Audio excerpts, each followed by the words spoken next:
Right, and welcome to another edition of the Roundtable. And we are here as per normal with Felix Thunder. And today we have a really special guest. It's a legend in two sports in Singapore. Floorball, of course, but also in hockey. He has played multiple world championships. He has trained and helped so many kids throughout these last, how many years? 40 years? to get them straight and to get them to accomplish many things in their life. He's still very active in the floorball scene, and we are very happy to have him here. Welcome, Mr. Hector Gomez. Thank you. So firstly, Hector, tell us for the, well, everyone knows you, I think, but if there's someone that does not know you, just tell us a little bit about yourself. I'm a school teacher. Started coaching in the school, initially very much after the result. Then after a while realized the life-changing nature of this job, and the focus changed to more of the at-risk kids and more of the development of the person, and less of the result. But of course, have a strong belief that for someone to change, say if they're not confident that life is difficult, they need success and they need to believe in themselves. So that desire to win and that success is needed as well. Yeah. That's a strong belief. Yes. Yeah, it is. You're very humble. You have. Tell us about your story. You studied in Australia, right? In New Zealand. Oh, New Zealand, sorry. University of Auckland. So actually I did very badly in my mother tongue. So I got a place in NUS, but I'm provisionally accepted. That means I have to stay for summer camp to learn language. So I applied for a Commonwealth government scholarship to go to New Zealand, and I managed to get it. Not only with results, I think it was because of the sports as well, sports background as well. So in the interview they asked me, how do I manage 3 sports in JC, junior college?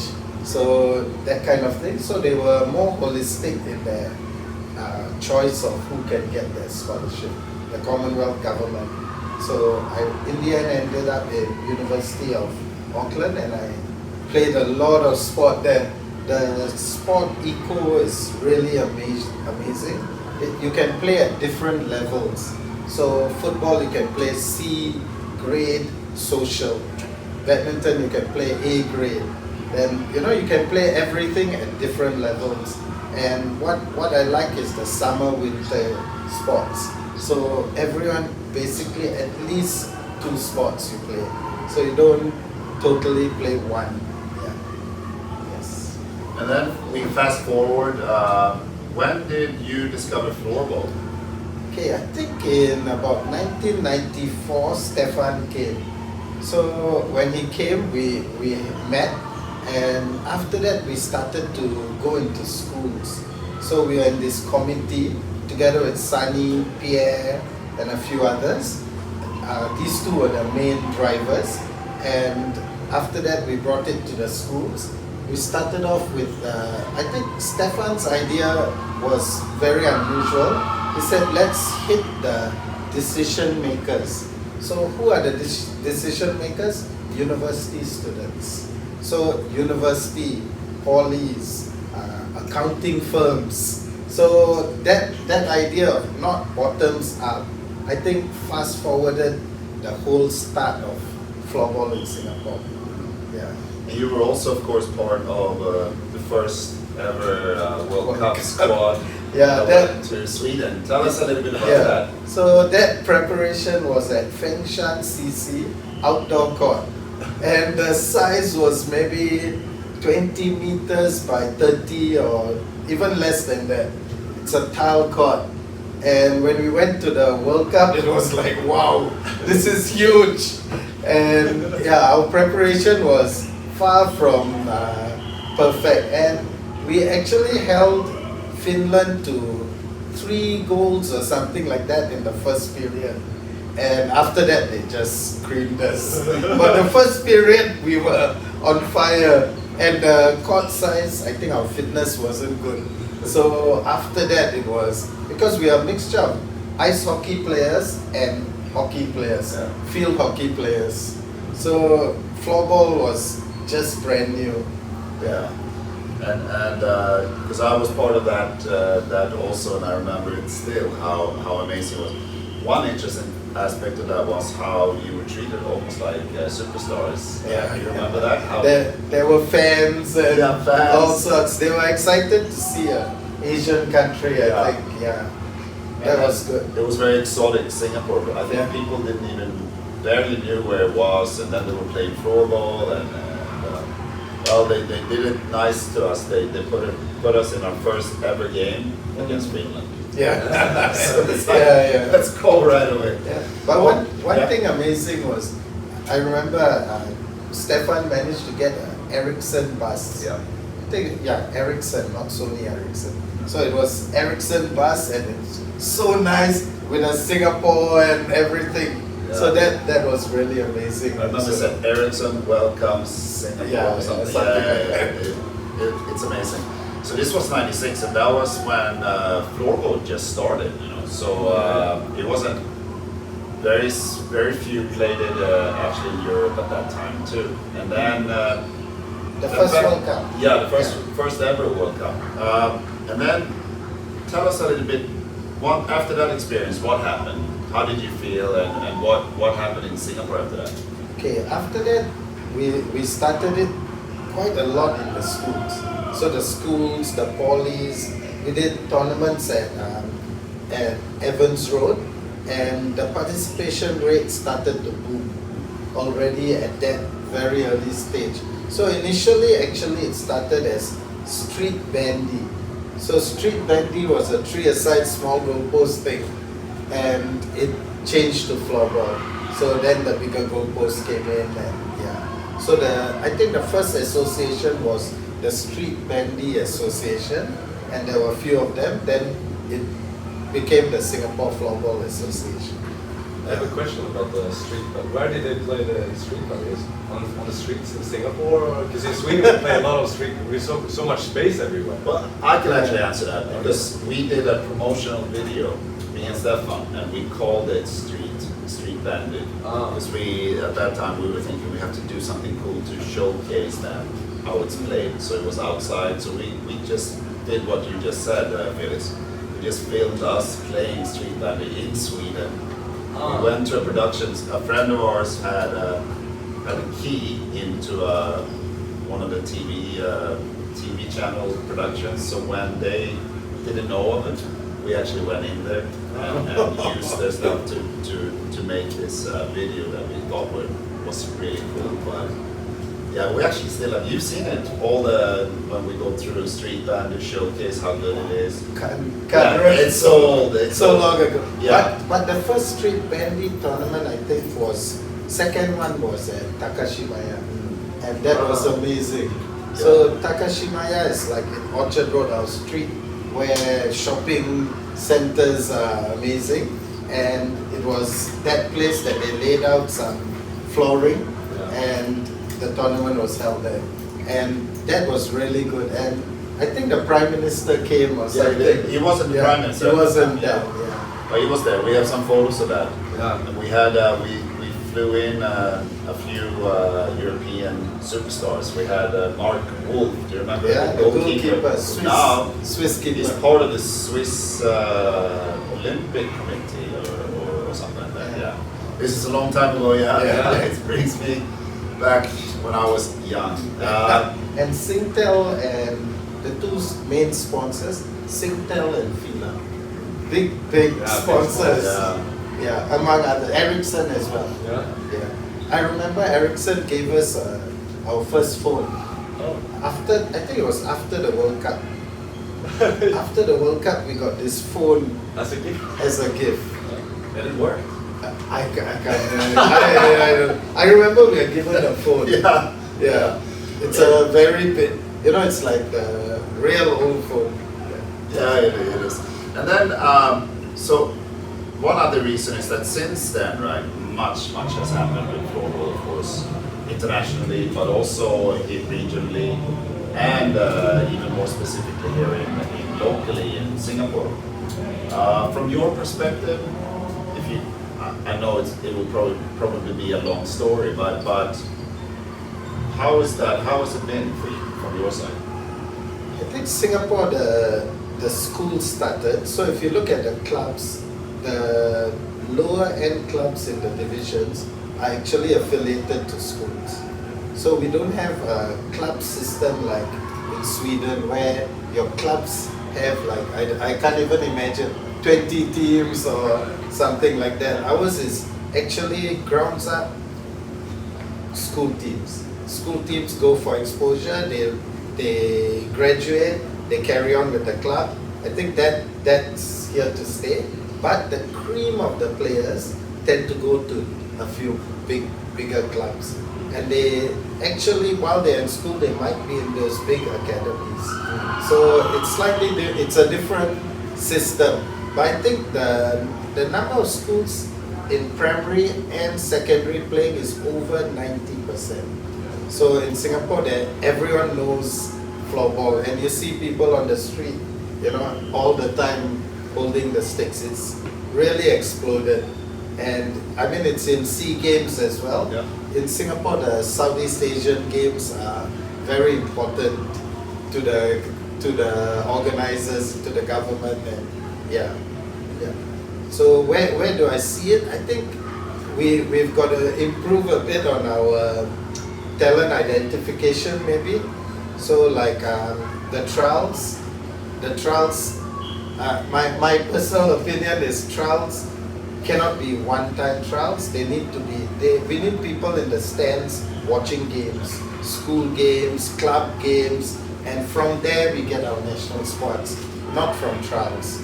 I mean trials maybe to pick out a person we didn't see, because the net needs to be cast wide and you can see things, you can see players who are excellent in small teams. Yeah. That's one way. How do you feel? Do you think we will ever be able to close that gap enough that we are really close to the nations like Felix, Sweden, I etc.? think maybe something like top 5 or something. If we really follow through with, like under 12, under 14, under 16, what's the name for it? Under 19s, and then the national team. So squads actually going up with a little bit in and out, and then we can do it. But otherwise, we really play too few games. Our advantage is we can train all the time because we are like a city, not like a country, with so many cities. So we have that advantage, and I think if we do that squads properly and the high performance gets a bit better, we will go higher.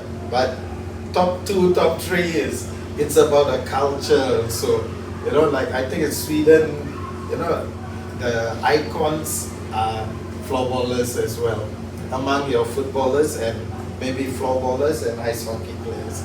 Ours floorball isn't yet at that level. So if you want 1 and 2, you need it as a culture. But in Asia? In Asia, definitely possible. Yeah, it's definitely possible. I think we have the largest base. It's just about the identification and the development of high performance, which we have to improve because the rest have caught up. Yeah, I feel like the gap is closer than most people think here. Because I see some players here competing at a really high level, and the players who are performing at the highest level are also very involved with the academies, and they're very they're actively coaching the younger ones, and they are contributing to an engagement around the sport that is really helpful. And I think that in that sense, Singapore is even ahead compared to Sweden. The players that are stars when they are like 16, 17 years old, they become like pretty focused on themselves. I think here you can see a lot of the good players are actively coaching the guys involved in academies. And yeah, I think that's the cultural aspect in Singapore has some advantages as well, I would say, compared to Sweden. In terms of engagement with academies, and really passionate about floorball across the board here, I would say. Yeah. I mean, we are extremely grateful that you took the time for this, and it's really nice to hear now that other people will know more about your story. That it's not over yet. You're still still enjoying it. Still enjoying it. Still have a lot of teams. You have clubs too, or actually, it's run by the ex-students. Okay. And that's it. So now I just take care of my St. Gabriel's team. Yeah. And actually part of it, what I do is I actively select players who need help in terms of their life.